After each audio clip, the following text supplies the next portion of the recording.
What's up, people? Welcome back to the BCMA podcast. That's the Black Clover Martial Arts podcast. It's your boy Lucky from Lucky's Muay Thai. Don't forget, if you like this show, hit that subscribe button, like, share, hit that notification bell if you want to know when these are dropping, and drop a comment below or hit us up at Lucky's Muay Thai on Instagram, or at Lucky's Muay Thai on Twitter, or www.luckysmt.com if you want to try to come to the gym, get some training in. We are accepting new people, but very slowly. Our classes are 6 people per class, and we are doing a beginner, intermediate, and advanced class. And so far, so good. We've been doing a lot of work outside. So I hope that if you're in the area and you're interested in Muay Thai and interested in getting some training in and just being healthy, that you give us a shot. Don't forget, you can reach us at www.luckysmt.com and drop us an email and put your information in. You get a free workout. Why not? On this episode, we're going to talk a little bit about Daniel Cormier. I'm going to give a shout out to my grandmother, and we're going to talk a little bit about No Surrender 2, which I'm only going to highlight a little bit of it. But again, man, amazing fights, things that I thought were very interesting. So I hope you enjoy. First things first, Daniel Cormier. Oh my goodness. So here's the deal.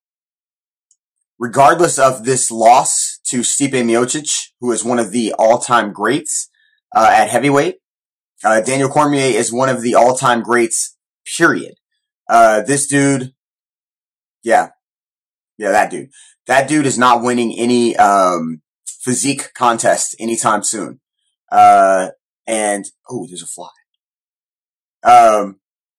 And this man is a 2-time Olympian,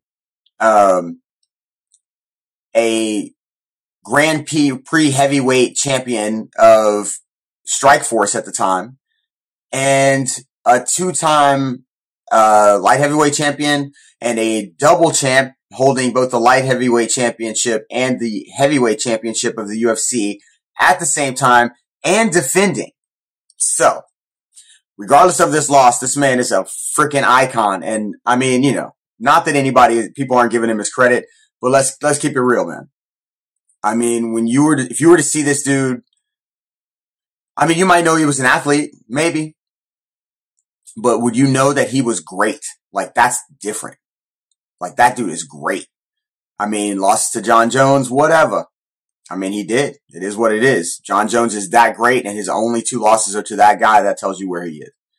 And at heavyweight, his losses are to Stipe, right? So, shout out to Daniel Cormier for a freaking remarkable career, and then going through a bunch of grief and stuff throughout his life. Like, this dude is an exception to the rule. You know what I'm saying? And more people should try to be like him. But let's talk a little bit about how that fight went. Just real brief. I'm not going to get into detail too much. Let's see. The first round started out. Cormier punched Stipe a bunch. Stipe punched Cormier a bunch. Ultimately, this fight was a lot like that the entire fight. There was a couple eye pokes throughout the fight. Stipe got eye poked early, and it didn't seem to affect him very much. The other thing I noticed about Stipe, besides being in ridiculously great shape, is that he ate the right hands that knocked him out in the first fight. He ate them so well in this third fight.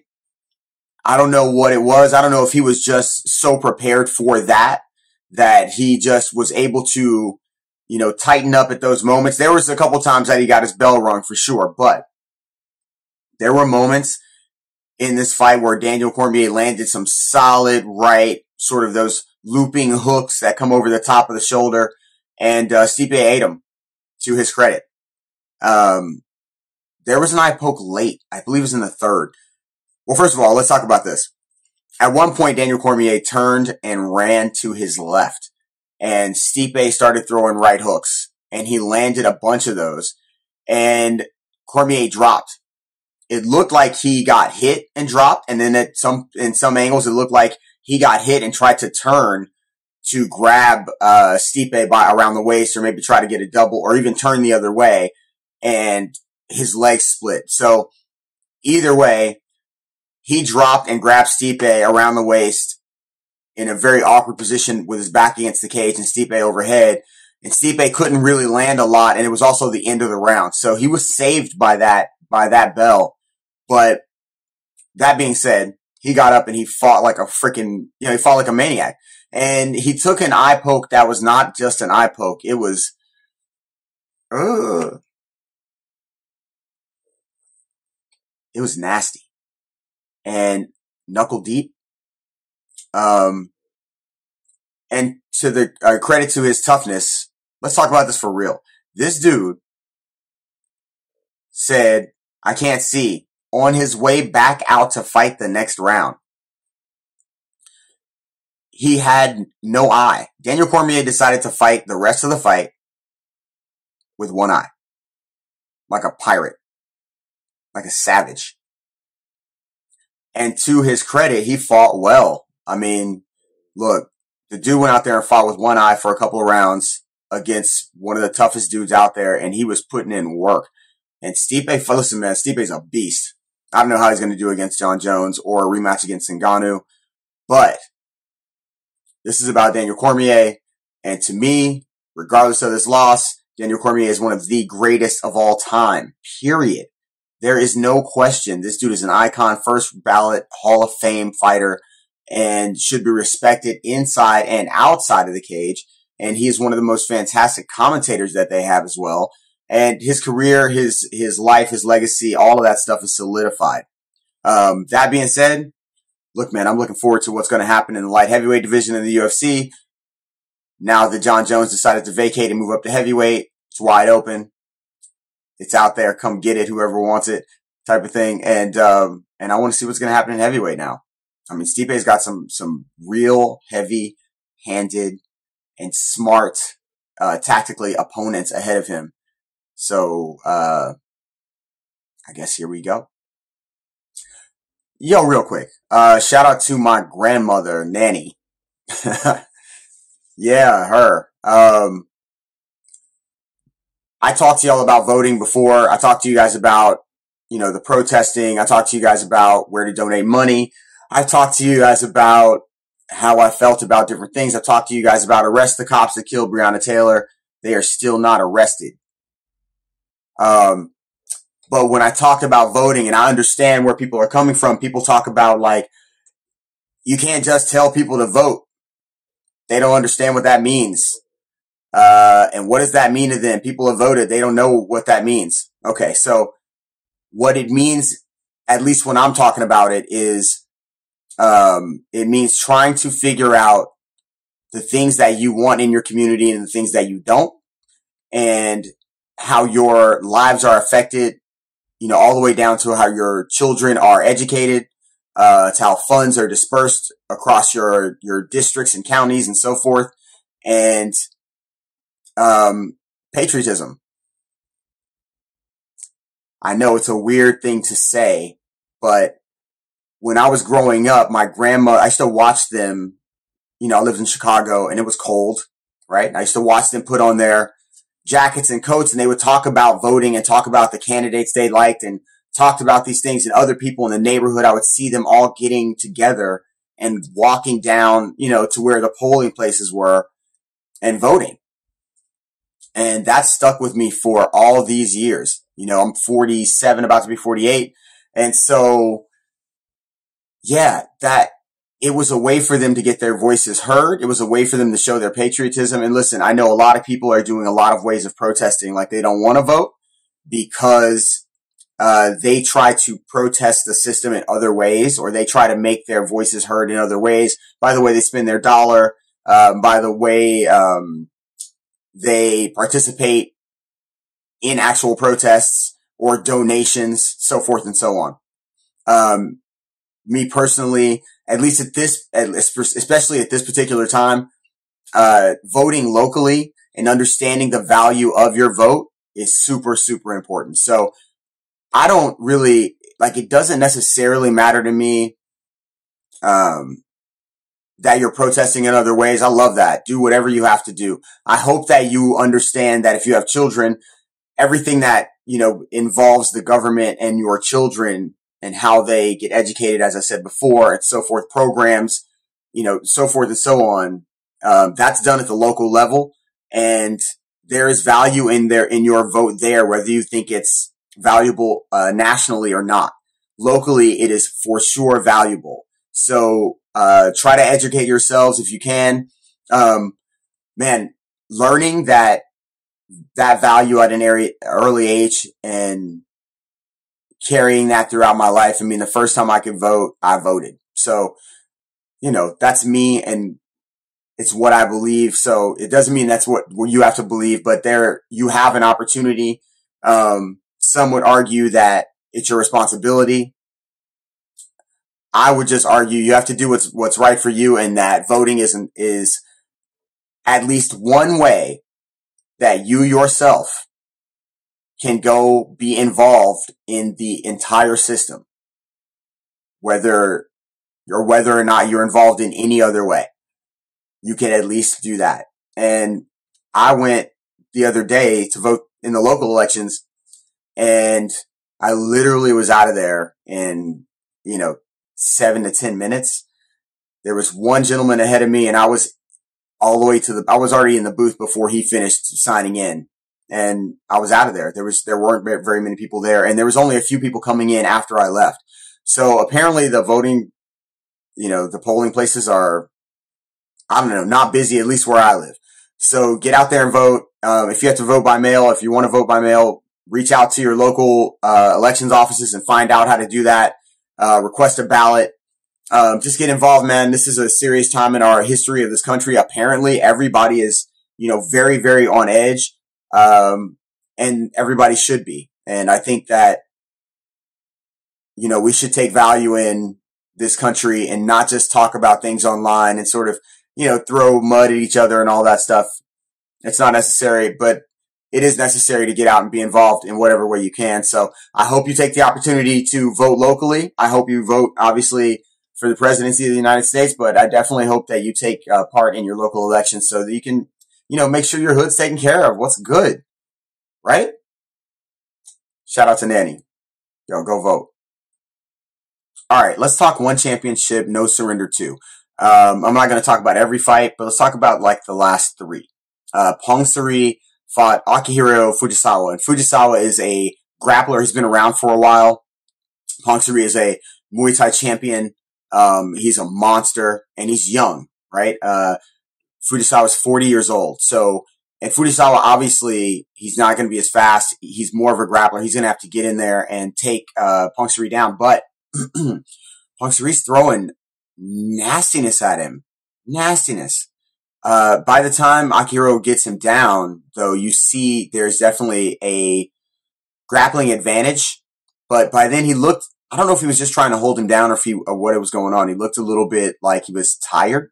He wasn't really throwing a lot when he was on the ground. When they stood up, he dropped Pong-Suri twice and ended the fight. And it was a fight that obviously everybody thought was going to go to the younger fighter and the better striker. But Akihiro Fujisawa, congrats on being a 40-year-old knockout artist. All right. Leo Pinto versus Mehdi Zatout. Now, I'm not as big, I don't know as much about, Mehdi Zatout, but Leo Pinto I knew about, from, I think Glory before that, but Leo's been around for a little while. He's young. I think he just turned 27 maybe. He's from France, moved to Thailand when he was 10, I think. And, at one point in 2010, he was the Lumpini Fighter of the Year. And to get that award, you have to win all of your fights for the year, and you have to be the most popular fighter, meaning everybody comes to see your fights, right? So he is not a slouch.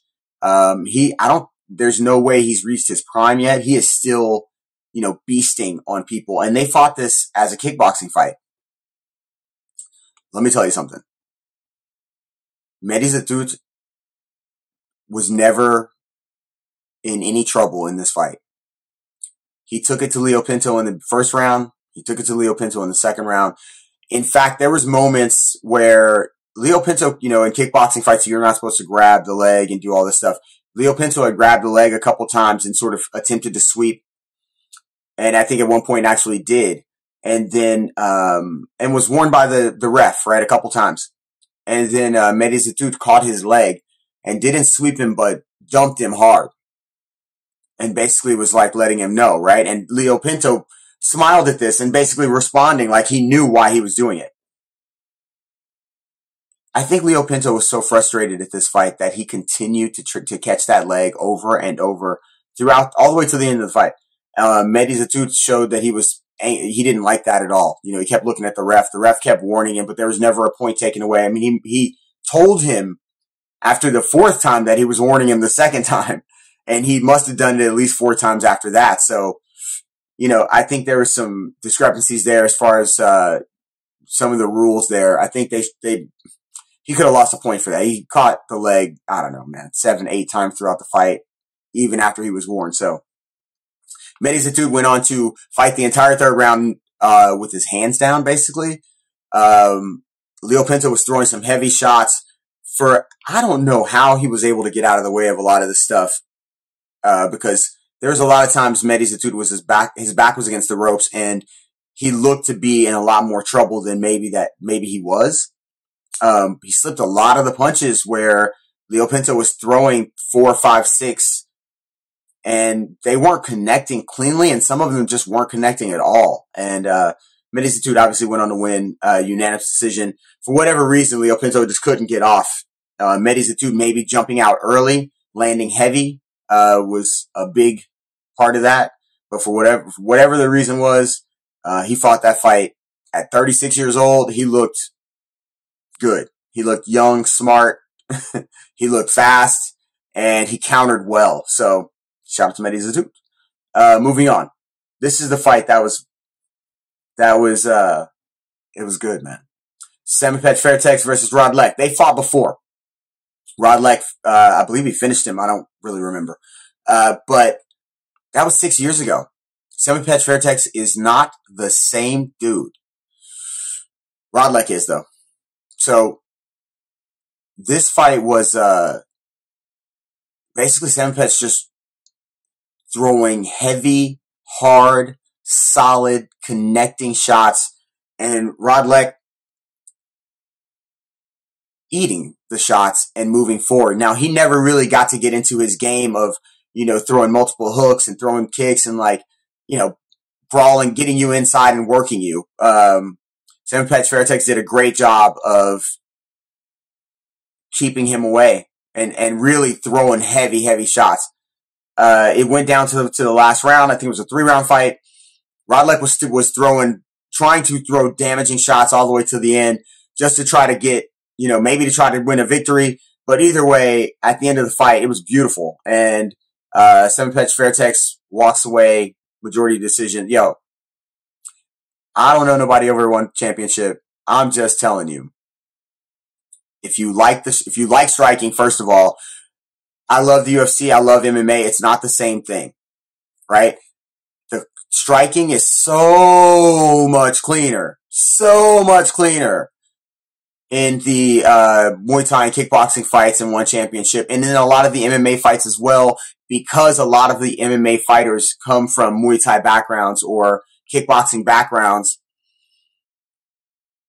and the sounds, you can appreciate it more. I think now, without the crowd to sort of dull out the sounds of the strikes, you can appreciate it more. When I'm watching these fights and these guys going back and forth and they're smashing each other, the sounds are amazing. Turn the volume up to get the One Championship app, or go on YouTube and pull up one of the fights, one of the recent ones.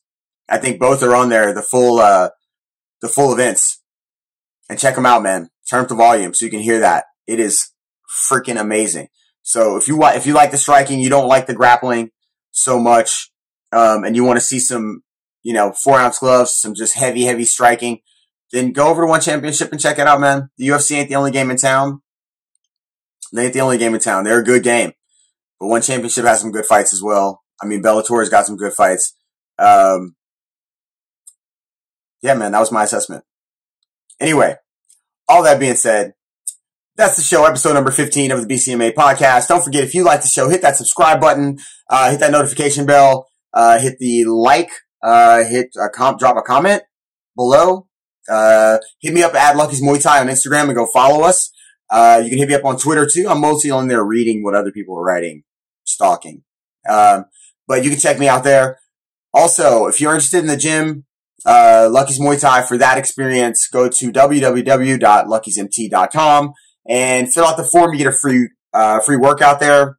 And if you want to, you can drop us a line and we can set something up so you can come by the gym and check it out. We are accepting new people, but as I said, very, very slowly and 6 people at a time. Right now, Florida is starting to look a little better, but everybody hang on to your hats because we don't know what's going to happen. We have storms coming. We have the end of the year, flu season, everything else. So stay safe out there. Wear a mask. Arrest the cops. Kill Breonna Taylor. If you are in ear reach or eye view of this, you are loved.